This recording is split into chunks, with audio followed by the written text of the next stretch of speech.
Muito bem, nessa aula nós continuamos as funções inorgânicas, falando ainda sobre os óxidos que nós definimos na aula passada, né? Como sendo um composto binário, com o oxigênio sendo o mais eletronegativo ali, né?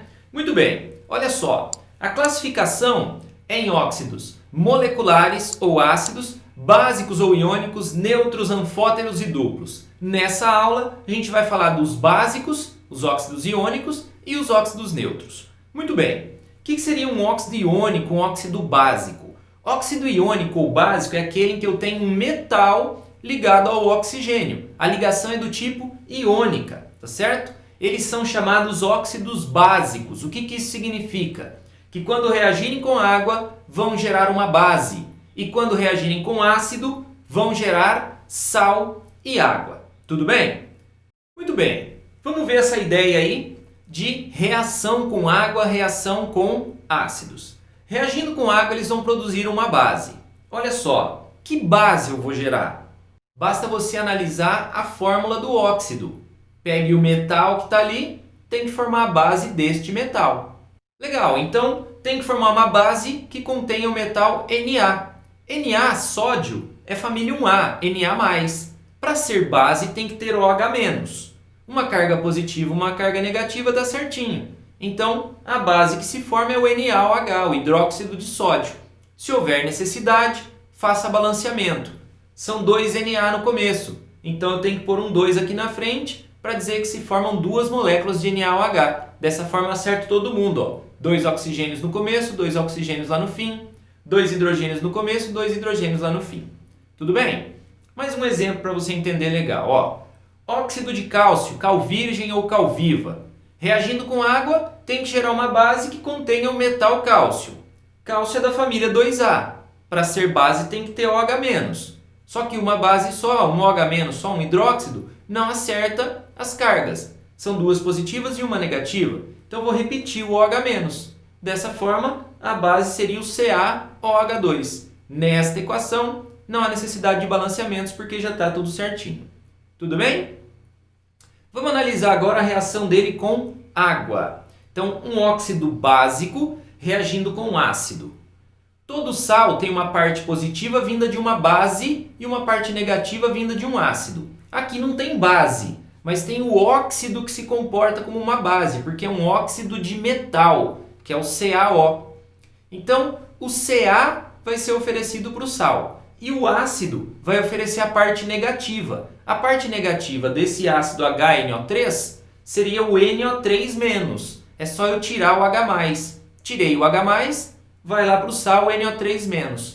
A base vai oferecer o metal que ela tem, que é o Ca. Cálcio é família 2A, então Ca2+. Tem que ter igualdade de cargas, então está faltando NO3. Então agora 2 positivas, 2 negativas igualou a carga. Então a fórmula seria Ca e o NO3 que aparece 2 vezes. Então está aqui, ó, CaNO3 mais água. Veja se há necessidade de balanceamentos. Note que você tem lá no fim 2 nitrogênios. Ó, é NO3, 2. Então tem 2 nitrogênios. Então vou ter que pôr 2 na frente do ácido aqui, ó, para acertar o balanceamento. E o resto está tudo certinho. Belezinha? Muito bem. Como é que se faz a nomenclatura de óxidos básicos? Sempre assim, ó. Óxido de, o nome do metal ali na forma de cátion, carga. Essa carga em algarismo romano se for necessária. Como é que eu vou saber se é necessário ou não é? Da mesma forma que a gente viu para as bases, da mesma forma que a gente viu para os sais. Não será necessário se o metal for da 1A, da 2A, prata, zinco ou alumínio. Nesses casos, eu não vou colocar a carga. Se sair disso, tem que pôr. Por exemplo, Na2O. Óxido de metal carga se for necessário. Então, óxido de o metal sódio. Não precisa pôr carga, por quê? Porque o sódio é da família 1, tem NOx fixo. Perfeito. Então, outro exemplo. Óxido de Fe, o ferro. Então, óxido de ferro. O ferro vai ter que pôr a carga, hein? E como é que eu vou saber a carga do ferro? Então, vamos pensar no seguinte. No FeO eu tenho um Fe e um O. O oxigênio nos óxidos é sempre 2-. Consequentemente, o ferro é 2+. Então, aquele ali é o óxido de ferro 2, em algarismo romano. Posso apresentar também esse nome aqui, ó, hidróxido ferroso. Lembra daquela finalização oso para a carga mais baixa? Você vai ver que tem ferro 2 e ferro 3. Ferro 2 é o mais baixo, então eu posso pôr terminação oso. Ferro 3 é o mais alto, eu posso colocar a terminação ico, certo? Essa é a chamada nomenclatura de Stokes. Olha só para o próximo aqui, ó. Óxido de ferro. E a carga? Bom, ali eu tenho ferro e oxigênio. O oxigênio no óxido é 2-. Só que tem 3, ó, Fe2O3, são 3 oxigênios. Cada um deles vale -2, -2, -4, -6. Então, ao todo, os ferros têm que valer mais 6. São 2 ferros, veja pela fórmula, Fe2. Os 2 têm que dar mais 6. Então, cada um deles é mais 3. Tá lá, ó, ferro, 3+, ferro mais 3, ok? Então, esse é o hidróxido de ferro, 3. Pela nomenclatura de Stokes, carga mais alta do elemento, posso terminar com ico. Então, óxido férrico. Beleza? Muito bem. Os óxidos neutros são óxidos que não reagem com água, não reagem com base, não reagem com ácido. Eles são moleculares, na verdade, tá bom? Eles são formados por ametais ligados aos oxigênios, diferentes lá dos básicos que a gente estava falando. São só esses 3, CO, NO e N2O. São óxidos neutros, não reagem com água, não reagem com ácido, não reagem com base. Tudo bem? Porém, podem fazer outras reações. Por exemplo, CO pode reagir com O2 para gerar CO2, por exemplo. Tá ok? Então, eles podem participar de outras reações. Mas o que a gente está analisando é o seguinte: não reage com água, não reage com ácido, não reage com base. Então, não pode ser classificado como óxido básico, não pode ser classificado como óxido ácido. Certo? Então, ele é óxido neutro. Joinha? Legal! Hora crucial do nosso vídeo agora, hora de fazer exercício. Esse momento é muito importante, então não saia, continue no vídeo. E lembrando, se você quiser acompanhar a aula com resumos teóricos, outras listas de exercícios e mais um monte de coisa, link na descrição aí do site do Professor Marx, passa lá e conhece depois dessa aula, combinado?